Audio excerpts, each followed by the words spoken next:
కర్నూలు జిల్లా ఆదోనిలో ఓ దొంగ రెచ్చిపోయాడు. వెంకన్నబావి కాలనీలో ఓ మహిళ ఇంట్లోకి దొంగ చొరబడ్డాడు. మహిళను కత్తితో బెదిరించి బంగారు నగలను దోచుకెళ్లాడు. ఈ ఘటనకు సంబంధించిన దృశ్యాలు సీసీ కెమెరాల్లో రికార్డయ్యాయి. బాధితురాలి ఫిర్యాదుతో పోలీసులు కేసు నమోదు చేసి దర్యాప్తు చేపట్టారు.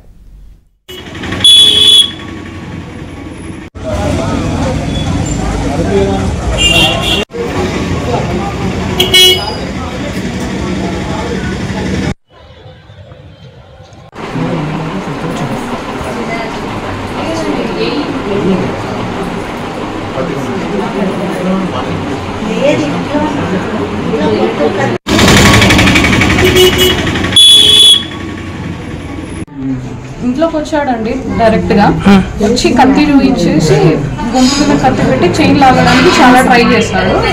నేను అపోజ్ చేసినా కూడా లాక్కొని తీసుకెళ్ళిపోయాడు గొంతు మీద కత్తి పెట్టేసి. ఇంట్లో ఎవరైనా ఉన్నారు? నేను, బాబు, పాప.